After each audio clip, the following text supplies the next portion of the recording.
Hello friends, one second welcome to the Garma classes. I hope आप सभी बहुत अच्छे होंगे, क्लासेस को देख भी रहे होंगे, समझ रहे होंगे।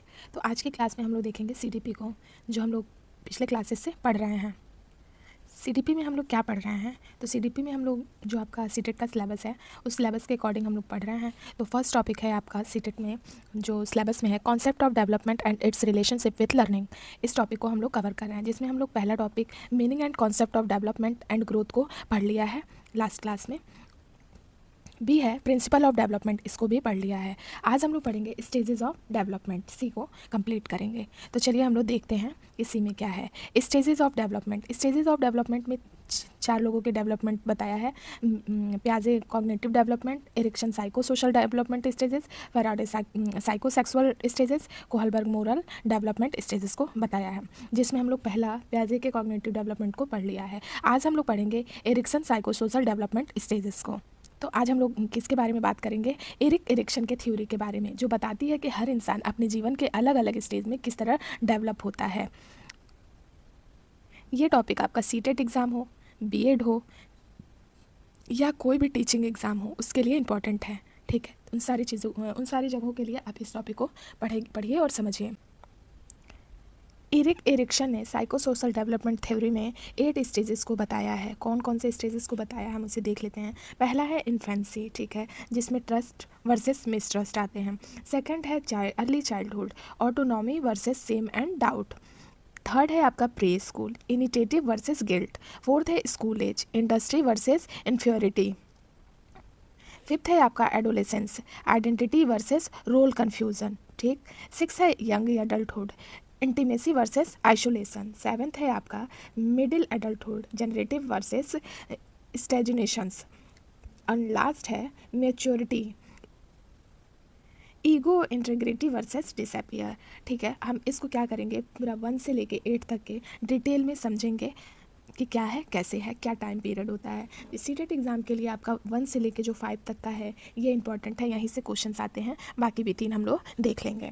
तो चलिए बढ़ते हैं फर्स्ट पॉइंट की तरफ। फर्स्ट पॉइंट है आपका इन्फेंसी। इन्फेंसी का जो टाइम पीरियड होता है वो 0 से लेके 1.5 साल तक का होता है, 2 ईयर्स भी लेते हैं। इसमें क्या होता है, trust versus mistrust, that means विश्वास बनाम अविश्वास, विश्वास बनाम अविश्वास। बच्चे के अंदर क्या होती है, टाइम पीरियड कितना है बच्चे का, तो 0 से 2 वर्ष तक की आयु में विश्वास और अविश्वास बच्चे के अंदर आता है। इस टाइम पर बच्चे बिल्कुल छोटे होते हैं और अपने माँ बाप या केयर गिवर पर क्या करते हैं, डिपेंड करते हैं। एग्जाम्पल के तौर पे आप इस तरीके से समझ लीजिए, सोचो एक छोटा बेबी है, जब उसको भूख लगती है और माँ उसे दूध देती है तो बेबी क्या होता है, खुश हो जाता है। ये एक छोटा बेबी है, देखिए यहाँ पे एक छोटा बेबी है और उसको भूख लगी है तो उसकी माँ उसको दूध पिला दे रही है, तो क्या हो रहा है, खुश हो रहा है। फिर क्या उसके अंदर डेवलप हो रही है, तो ट्रस्ट डेवलप हो रहा है। आज जब बेबी रोता है, माँ या पापा उसे गोद में भी उठा लेते हैं तो उसको लगता है कि हाँ, दुनिया हमारे लिए क्या है, सेफ़ है, मुझे प्यार मिल रहा है। इसे ही कहते हैं ट्रस्ट। तो बच्चे के अंदर क्या डेवलप हो रही है, ट्रस्ट डेवलप हो रही है। मिसट्रस्ट हम किस तरीके से कह सकते हैं, मिसट्रस्ट अगर यही बच्चा रो रहा है, उसको भूख लगी है और उसको कोई उसको दूध नहीं दे रहा है, गोद में नहीं ले रहा है, अब वो बस रो रहा है, तो फिर उस बच्चे के अंदर क्या डेवलप होगी, मिसट्रस्ट, अविश्वास ही आएगा उसके लोगों के प्रति। फिर उसको क्या लगेगा कि दुनिया जो है सेफ़ नहीं है, लोग मेरे साथ नहीं है, वो अकेला जैसा फील करेगा। आई थिंक आप लोगों को चीज़ें समझ में आ रही होंगी। तो ट्रस्ट को हम इस तरीके से कह सकते हैं कि ट्रस्ट डेवलप होता है जब बेबी को टाइमली केयर, फूड, कंफर्ट और प्यार मिले, तो क्या होगा, बेबी के अंदर ट्रस्ट डेवलप होगा। और मिसट्रस्ट डेवलप होता है जब बेबी की नीड्स को इग्नोर कर दिया, जो उसकी ज़रूरत है और उसे फुलफ़िल ना किया जाए, तो उसके अंदर क्या होगा, मिसट्रस्ट, अविश्वास उत्पन्न होगा। ट्रस्ट में वो फील करेगा कि उसको लोग ध्यान रखते हैं, केयर करते हैं, तो दुनिया सेफ़ है। मिसट्रस्ट में वो फील करता है कि उसको इग्नोर किया जा रहा है, तो उसके अंदर क्या आएगा, अविश्वास उतना जागृत होगी, उसके अंदर ये वाली फीलिंग्स आएगी। तो आई थिंक आप लोगों को फर्स्ट टॉपिक क्लियर हुआ होगा। तो चलिए इसके हम लोग डेफिनेशन को देख लेते हैं, डेफिनेशन क्या कहता है। डेफिनेशन आपका कहता है, infancy is the first stage of Erikson psycho social development where the child learns to either trust और mistrust the world based on the care, love and support received from parents और care givers. That means जो शैशव अवस्था है, Ericsson की पहली अवस्था है, जिसमें बच्चा अपने माता पिता या देखभाल करने वालों से मिलने वाले प्यार और देखभाल के आधार पर ही यह सीखता है कि दुनिया से हम भरोसा कर सकते हैं या नहीं कर सकते हैं। तो आई थिंक आप लोगों को फर्स्ट टॉपिक जो है क्लियर हो गई होगी। अगर क्लास अच्छी लग रही है, चीज़ें समझ आ रही है तो प्लीज़ चैनल को सब्सक्राइब करें। बढ़ते हैं सेकंड पॉइंट की तरफ। सेकंड पॉइंट है आपका अर्ली चाइल्डहुड। अर्ली चाइल्डहुड आपका 2 से 3 ईयर या 1.5 से 3 ईयर तक का एज होता है। इसमें क्या होता है, autonomy versus shame and doubt. आत्मनिर्भरता बनाम संकोच और संदेह। ऑटोनॉमी मीन्स आत्मनिर्भरता, वर्सेस को क्या बोलते हैं बनाम संकोच और संदेह, संकोच और संदेह। ठीक, इसका जो टाइम पीरियड होता है वो 2 से 3 साल होता है। इस एज में क्या होता है, इस उम्र में बच्चे क्या करते हैं, तो बच्चे धीरे धीरे खुद से काम करना सीखना चाहता है, जैसे चलना, खाना खाना, कपड़े पहनना, पॉटी ट्रेनिंग, खिलौने उठाना, ये सारी चीज़ें उसके अंदर क्या होती है, खुद करने की इच्छा जागृत होती है। उसके अंदर आता है I can do it's my self, मैं खुद ये चीज़ कर सकता हूँ। तो इसमें 2 तरह से चीज़ें होती हैं, या तो पॉजिटिव आउटकम होगा या तो नेगेटिव आउटकम होगा। पॉजिटिव ऑटोनॉमी से क्या होगा, पॉजिटिव होगा, आत्मनिर्भरता आएगी। सेम एंड डाउट में क्या होगा, नेगेटिव आउटकम होगा, शर्म और संकोच होंगे। तो positive outcome that means autonomy क्या होगा, ऑटोनॉमी अगर माता पिता या बड़े जो बच्चों को प्रोत्साहित करें और उसे खुद कोशिश करने दें कि तुम ये चीज़ कर सकते हो, आत्मनिर्भर उसको वो सेल्फ कर सकता है बच्चा, तो बच्चे में क्या होती है, आत्मनिर्भरता आती है, बच्चा महसूस करता है कि वो अपने काम खुद कर सकता है। इससे क्या होता है, इससे उसका सेल्फ कंट्रोल और विल पावर जो है उसकी मजबूत होती है। जैसे कि आप एग्जांपल में समझ लीजिए, अगर बच्चा चम्मच से खाना खाने की कोशिश कर रहा है और गिर भी रहा है, लेकिन माँ बाप मुस्कुरा कर कहें कोई बात नहीं बेटा, बहुत अच्छा कर रहे हो, तो बच्चा खुश होकर और कॉन्फिडेंट होकर खाना स्टार्ट कर देता है। तो क्या हो रहा है, वो आत्मनिर्भरता की तरफ जा रहा है, उसके अंदर जो सेल्फ कंट्रोल हो रही है चीज़ें, वो चीज़ें बढ़ रही हैं। थोड़ी बहुत गलती होगी लेकिन आप उस पर डांटेंगे नहीं, उसको अप्रिसिएट करेंगे, तो बच्चा क्या करेगा, बहुत खुशी खुशी उस चीज़ को करने लगता है। सेम एंड डाउट में क्या होता है, same and doubt that mean negative outcome, शर्म और संकोच। अगर इसी उम्र में बच्चे को बार बार डांटा जाए, तुमसे तो कुछ नहीं होता, मत करो, तुम गंदा कर दोगे, जैसे अब खाना ही खा रहा है, गिरा रहा है बच्चा, तब तुरंत डांट दीजिए, तुम नहीं खा पाओगे, सारे कपड़े गंदे कर दे रहे हो, तो बच्चे में क्या आएगा, शर्म और संदेह महसूस करने लगता है, उसको लगेगा कि वो कुछ नहीं कर सकता है। इससे उसकी सेल्फ स्टीम जो है वो कम हो जाती है और आगे चलकर वो हर काम को क्या करेगा, डर डर के करने लगेगा या करने की कोशिश करेगा या नहीं करना चाहेगा। एग्जाम्पल में आप इस तरीके से समझ सकते हैं कि हाँ, यहाँ पे इसी में इसके थ्रू आप समझिए। देखिए बच्चा है जो शूज़ पहन रहा है, लेकिन एक पहन लिया, एक नहीं पहन पाया, नहीं उठा पा रहा, नहीं बांध पा रहा है, तो फिर उसकी जो मदर है, केयर गिवर है, वो क्या करे, अरे वाह बेटा तुम शूज़ को पहन सकते हो, थोड़ी हेल्प से उसको पहना दिया जाए तो पहन लेता है, फिर वो बहुत खुश हो जाता है। तो उसमें क्या आ रही है, उसको अंदर लग रहा है कि हाँ हम ये चीज़ को काम को कर सकते हैं। इसमें क्या करना चाहिए, पेरेंट्स या जो भी है उसका, टीचर्स केयर गिवर्स, उसको स्वतंत्रता, इंडिपेंडेंसी देनी चाहिए और खुद ट्राई करने देना चाहिए। धीरे धीरे वो गाइड करते रहें, लेकिन बार बार रोकना या डांटना नहीं चाहिए। इससे क्या होगा, बच्चा धीरे धीरे उस चीज़ को करना सीख जाएगा। अगर सिंपल वे में आप इस तरीके से समझ सकते हैं कि अगर बच्चा खुद कर पाएगा काम को तो आत्मनिर्भर बनेगा, और खुद नहीं कर पा रहा है तो उसके अंदर संकोच और संदेह बनी रहेगी।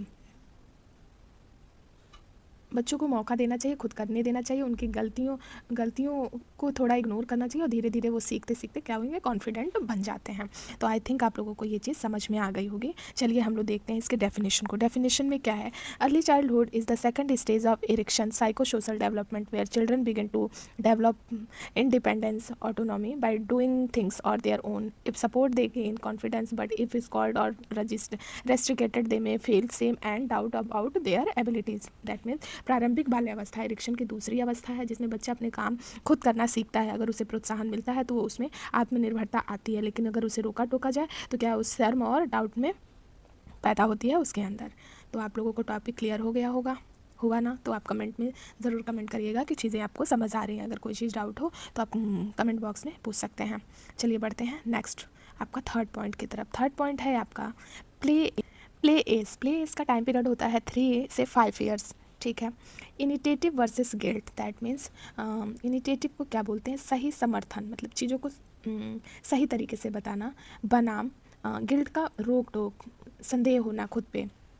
ठीक है, इसको समझ लेते हैं। इसमें क्या होता है, इस उम्र में बच्चा बहुत जिज्ञासु होता है, नई नई चीज़ों को करना चाहता है, खेलना चाहेगा, सवाल पूछेगा, कल्पनाएं करना, छोटी छोटी जिम्मेदारियां लेना भी लेता है। जैसे अब किस मम्मा को देखा बच्चा रोटी बना रही है तो वो भी ट्राई करने लगेगा कि रोटी बना लें, बट कोई भी चीज़, छोटी छोटी चीज़ें वो करने लगता है। वह सोचता है कि मैं यह नया काम कर सकता हूँ, या उस पर पहल करता है, इनिटेटिव कर सकता है, पहल करने लगता है। इनिटेटिव का मीनिंग्स होता है जैसे बच्चा खुद ही काम करना शुरू करे, नई चीज़ें ट्राई करे, छोटे छोटे डिसीजन लेने लगे।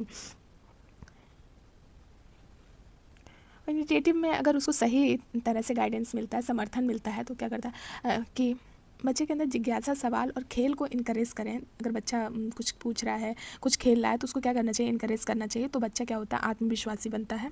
वो सोचता है कि मैं भी इस काम को कर सकता हूँ। इस समय बच्चा लीडरशिप या क्रिएटिविटी और डिसीजन मेकिंग उसका बढ़ता है।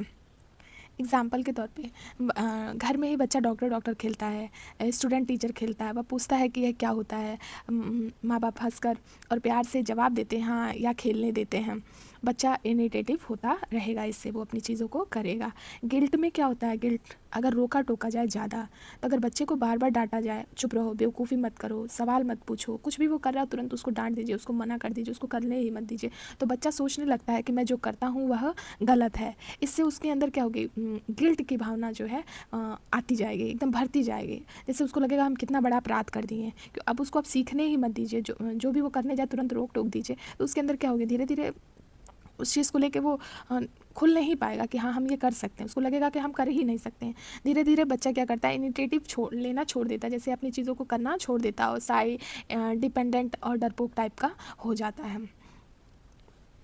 जैसे ये बच्चा इसमें खेल रहा है और ये है गिल्ट में है। अब इसको खेलने को दिया गया, जिस भी तरीके से बॉल फेंक रही है, नहीं फेंक रही है, सारी चीज़ें उसको मतलब मोटिवेट किया जाए, हाँ हाँ तुम कर सकते हो, तुम कर रहे हो, अच्छा कर रहे हो। और ये ऐसे वही चीज़ ये काम कर रहा है, लेकिन इसको तुरंत तुरंत रोक दिया जाए, टोक दिया जाए, तो फिर इसके अंदर, इस बच्चे के अंदर क्या होगी, गिल्ट फेल होगी। उसको लगेगा कि हम कितना बड़ा गलत काम कर दे रहे हैं, कि हमसे हो ही नहीं रहा, हम कर ही नहीं सकते। फिर वो धीरे धीरे साई हो जाएगा, डिपेंडेंट, किसी पे डिपेंड रहने लगेगा और डरपोक टाइप का बन जाएगा। तो जब ये चीज़ें आने लगती हैं तो आउटकम क्या होगा, इस स्टेज को सही से पार करने पर बच्चा कॉन्फिडेंट, क्रिएटिव और इनिशिएटिव वाला बन जाता है बच्चा। लेकिन गलत तरीके से पार करने पर बच्चा गिल्टी, डरा हुआ और हिचकिचाने वाला हो जाता है, वो चीज़ों को नहीं कर पाएगा। तो कि जो भी है बच्चे के आसपास के जो लोग हैं उनको क्या करना चाहिए, हमेशा इनकरेज करना चाहिए कि तुम ये काम कर सकते हो। एरिक्सन ने हर स्टेज में दो चीज़ को बताया, एक पॉजिटिव आउटकम, एक निगेटिव आउटकम। तो उसे ही उस एज में उस चीज़ को पार करना होता है। अगर नहीं पार कर पाया तो फिर बच्चा का जो है निगेटिव की तरफ चीज़ें चली जाएंगी, पॉजिटिव वे में वो नहीं जा पाएगा। हर एक स्टेज में उन्होंने आउटकम को पॉजिटिव और निगेटिव दोनों तरह से दिखाया है, वही हम लोग समझ रहे हैं। आई थिंक आप लोगों को ये प्लेस की चीज़ें समझ में आ गई होंगी। चलिए हम लोग देखते हैं इसके डेफिनेशन को। डेफिनेशन है, play is the third stage of Erikson psychosocial development where children बिंग to take initiative by exploring, creating and leading activities. If encouraged they develop a sense of purpose, if restricted and or criticized they may feel guilty about their actions। खेल अवस्था इरिक्शन की तीसरी अवस्था है, जिसमें बच्चा खेलों और नई गतिविधियों के जरिए पहल करना सीखता है और उसे प्रोत्साहन मिलता है। तो उसमें उद्देश्य की भावना विकसित होती है, पर्पस आता है कि हाँ हम इस चीज़ को कर सकते हैं। लेकिन अगर उसे रोका टोका जाता है तो उसमें क्या होता है, अपराध बोध, गिल्ट पैदा होता है। फिर उसको लगेगा कि हम ये सारी चीज़ें नहीं कर सकते हैं। क्लास अच्छी लग रही है, चीज़ें समझ आ रही है तो सब्सक्राइब करिए। बढ़ते हैं नेक्स्ट टॉपिक की तरफ। नेक्स्ट है आपका फोर्थ पॉइंट है आपका स्कूल एज। इसका जो टाइम पीरियड होता है वो होता है 6 to 12 years. Industry versus inferiority, उद्योग बनाम हीन भावना। ठीक, इसका जो टाइम पीरियड है वो क्या है, 6 to 12 ईयर्स। यहाँ पे इंडस्ट्री मीन्स क्या होगा, मेहनती होना, लगन से काम करना, नई चीज़ें सीखना और अपनी क्षमता पर विश्वास करना। और इन्फ्योरिटी का क्या मीन्स होगा, खुद को दूसरे से छोटा समझना, कमज़ोर समझना, अयोग्य समझना, हमेशा कंपेयर करना और अपने आप को उससे कम आंकना।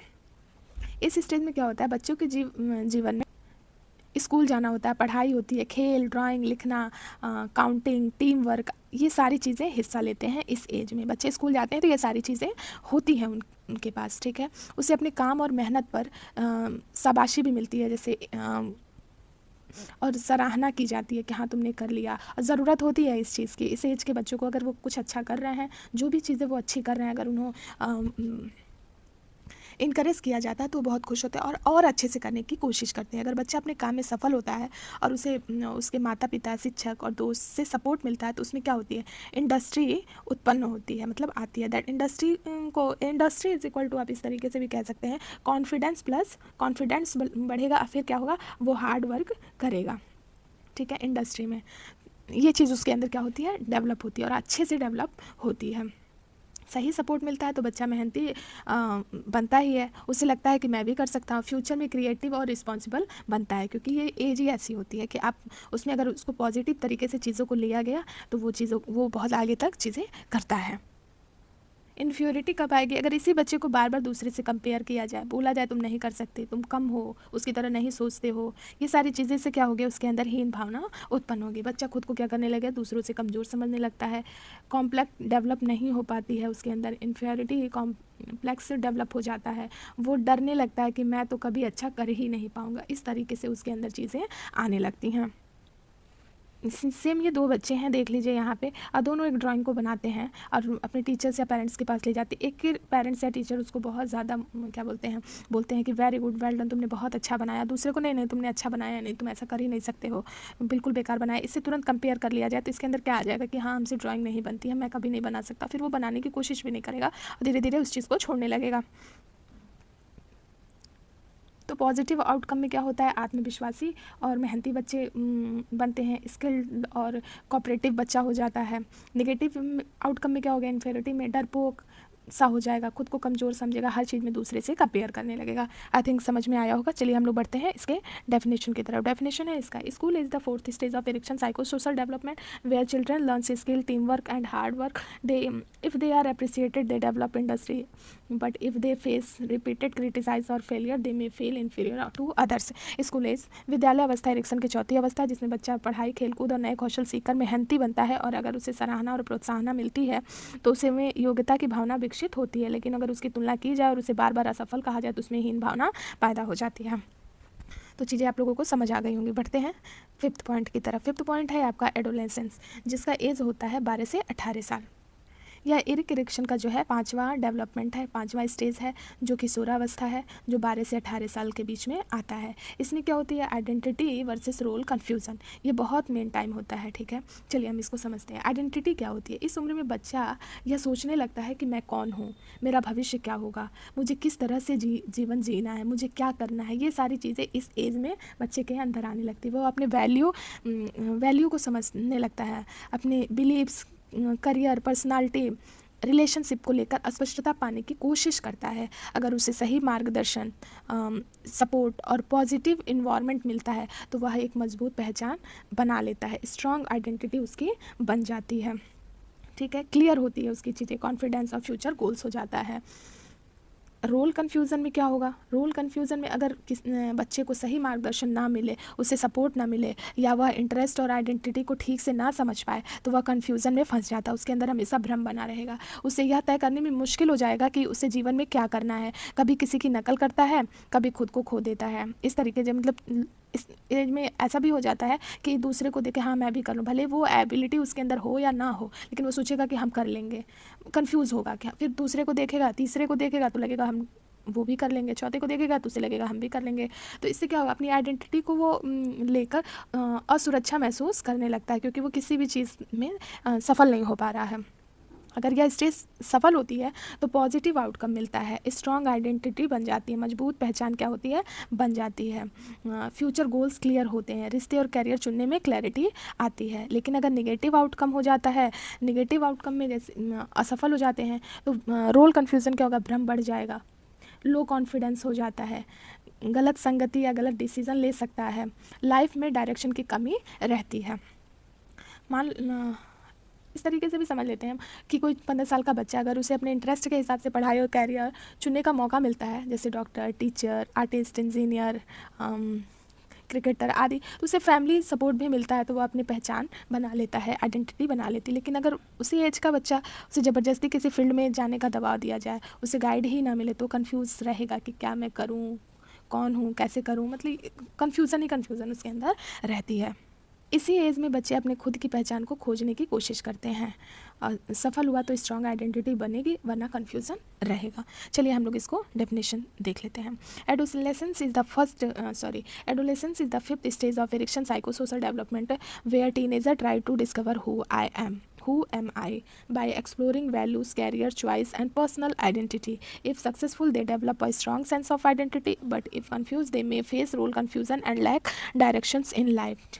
किशोरावस्था की पांचवी अवस्था है, जिसमें किशोर यह जानने की कोशिश करता है कि मैं कौन हूँ। वे अपने करियर, रुचि और मूल्यों का तलाश करता है। अगर वे स्पष्ट पहचान बना लेता है तो उसमें सशक्त क्या होती है, पहचान विकसित हो जाती है। लेकिन वे असमंजस में रहते हैं तो उसमें रोल कन्फ्यूज़न पैदा होता है। तो चीज़ें क्लियर हो गई होंगी, बढ़ें आगे।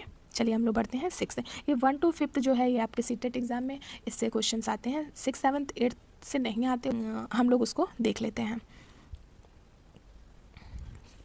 यंग एडल्टहुड, इसका जो टाइम पीरियड होता है वो होता है 18 से 40 साल।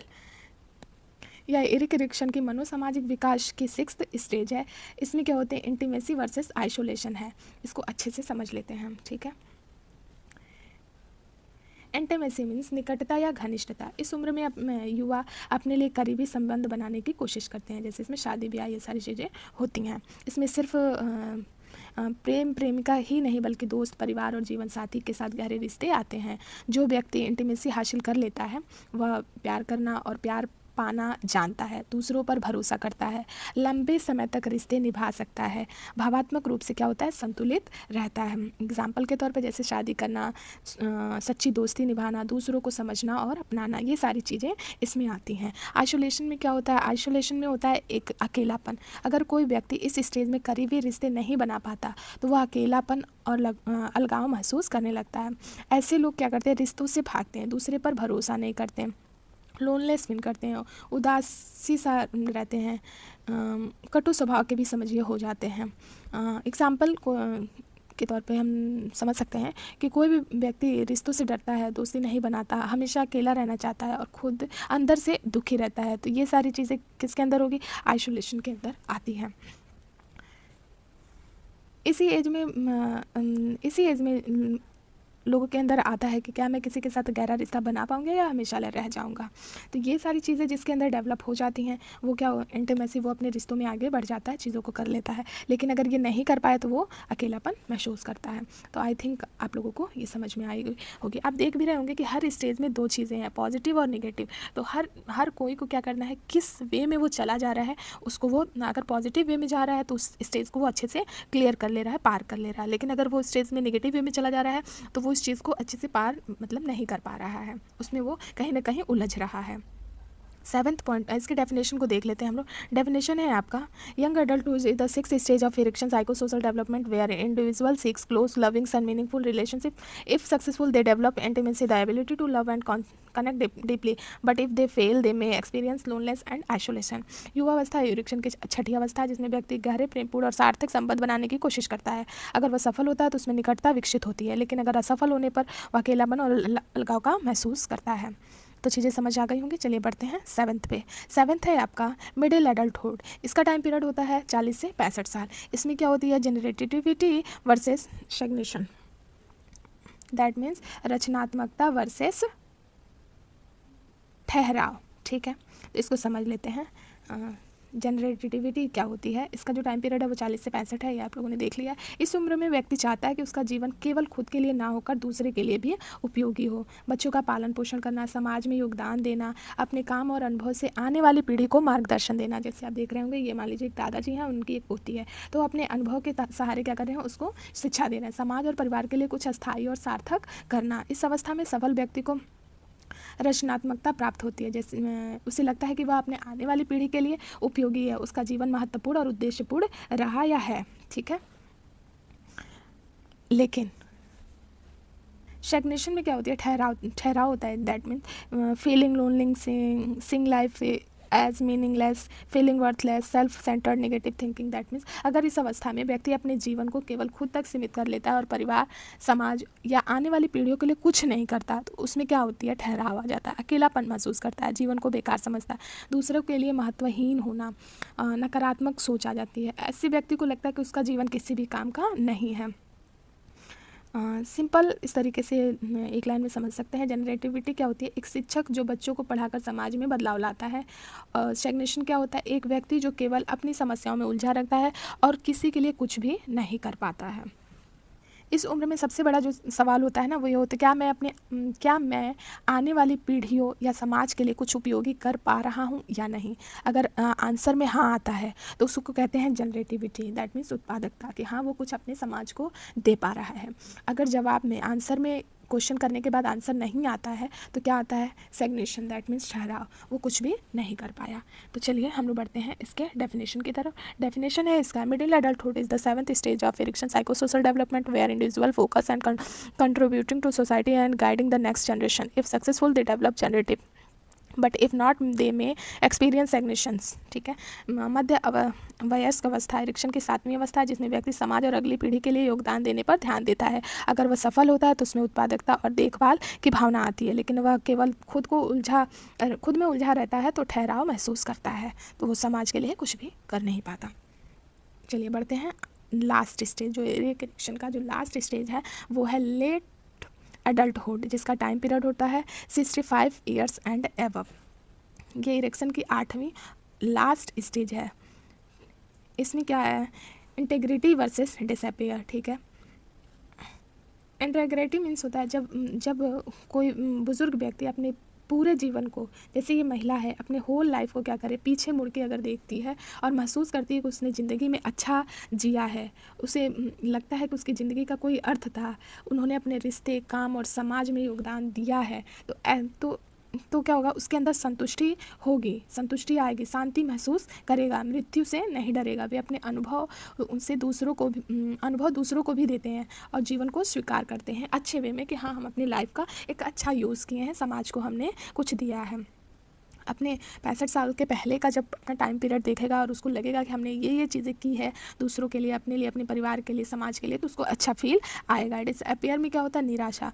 जब व्यक्ति को लगता है कि उसकी ज़िंदगी व्यर्थ चली गई, जब वो अपने पीछे मुड़ के देखेगा और उसको लगेगा कि मेरी ज़िंदगी व्यर्थ चल गई, उसने बहुत सारी गलतियाँ की, अवसर गंवा दिया, तो उन्हें लगेगा कि सब सुधारने, अब तो समय बीत चुका है, सुधर तो कुछ सकता नहीं है, तो उसको क्या लगेगा, उसको सिर्फ पछतावा आएगा, अकेलापन और उदासी से वो घिरा रहेगा, खुश नहीं रहेगा, अंदर से वो बिल्कुल खुश नहीं रहेगा, मृत्यु का डर और निराशा वाली ज़िंदगी उसकी रहेगी। सिंपल लाइन में हम इस तरीके से समझ लेते हैं।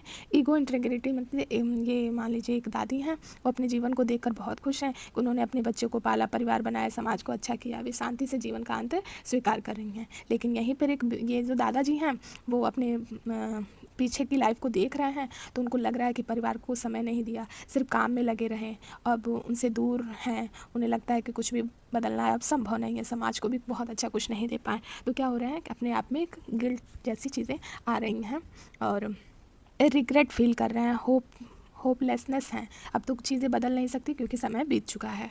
तो चलिए हम लोग इसके क्या करते हैं, डेफिनेशन को देख लेते हैं। डेफिनेशन क्या है इसका, late adulthood is the 8th stage of Erikson psychosocial development where older adults reflects on their life if they feel proud and satisfied with that they have achieved, they develop integrity, if they regret miss opportunity they may experience disappears, ठीक है। वृद्धावस्था erection की 8वीं अवस्था और अंतिम अवस्था है जिसमें बुजुर्ग अपने जीवन को पीछे मुड़कर देखते हैं और वे अपनी उपलब्धियों और अनुभवों से संतुष्ट होते हैं, तो उसमें ईमानदारी और शांति की भावना आती है। लेकिन अगर वे जीवन को व्यर्थ मानते हैं तो उसमें निराशा और पछतावा पैदा होता है। तो आई थिंक आप लोगों को चीज़ें समझ आ गई होंगी। ये आपका इरेक्शन के 8 स्टेज थे जिसको हम लोगों ने समझा है। आई थिंक आप लोगों को क्लास अच्छी लगी होगी, चीज़ें समझ आई होंगी, क्लासेस आप लोग देख रहे होंगे। पीछे के क्लासेस में हम लोगों ने भी जिन प्याजे के बारे में समझा हुआ है, उन्होंने जो भी स्टेटमेंट दी है, चीज़ें हैं, तो अगर आप उसको क्लास को नहीं देखें तो आप उस क्लास को भी देख लीजिए, चीज़ें समझ आ जाएंगे। अगर ये क्लास आपको अच्छी लगी हो तो क्लास को लाइक, सब्सक्राइब एंड शेयर करें। Thanks for watching video, thank you.